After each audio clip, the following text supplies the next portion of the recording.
আপনারা যেটা জেনেছেন সেটা হলো যে আমাদের শেরেবাংলা আইডিয়াল স্কুলের আমাদের এজেন্ট সকালবেলা বের করে দেওয়া হয়েছে এবং খুব বকাঝকা করেছে আমাদের অপোনেন্ট যারা আছেন এবং ট্রাক মার্কা যারা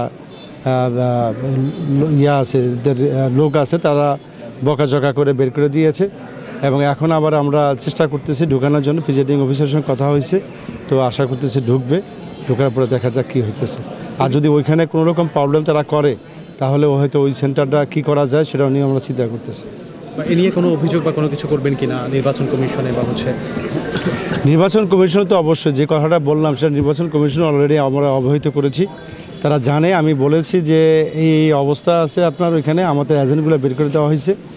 আর এজেন্ট ওইখানে পুরুষ কেন্দ্র কিন্তু আমরা দিয়েছিলাম যে এজেন্ট দিয়েছিলাম হলো মহিলা দেওয়া হয়েছে, যার ফলে মহিলাদেরকে বের করে দেওয়া হয়েছে। আসলে পুরুষ হলে তো বের করতে পারতো না, কিন্তু মহিলাদেরকে বের করে। জয়ের ব্যাপারে কি বলবেন, কতটুকু? জয়ের ব্যাপারে ইনশাল্লাহ যদি সহি সালামতে সবাই ঠিকঠাক থাকে আর ওরকম যদি এরা ঝামেলা না করে ইনশাল্লাহ 100% নিশ্চিত ইনশাল্লাহ আমরা বিজয় হবে আমাদের।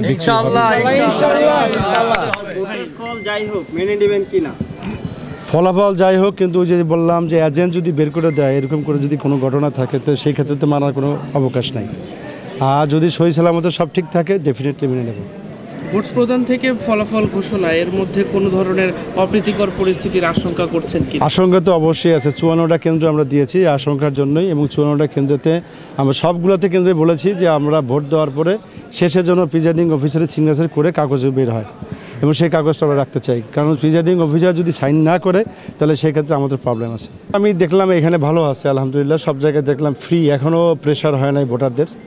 তো ভোটারদের প্রেশার হয়তো হবে শীতের দিন, যার ফলে সকালবেলা সবাই ঘুম থেকে উঠতে দেরি করে। তো আমি মনে হচ্ছে যে আর আধা ঘন্টা 1 ঘন্টার পরে ভোটারদের প্রেশার শুরু হবে। সত্য, বস্তুনিষ্ঠ ও নিরপেক্ষ দৈনিক জনবাণী।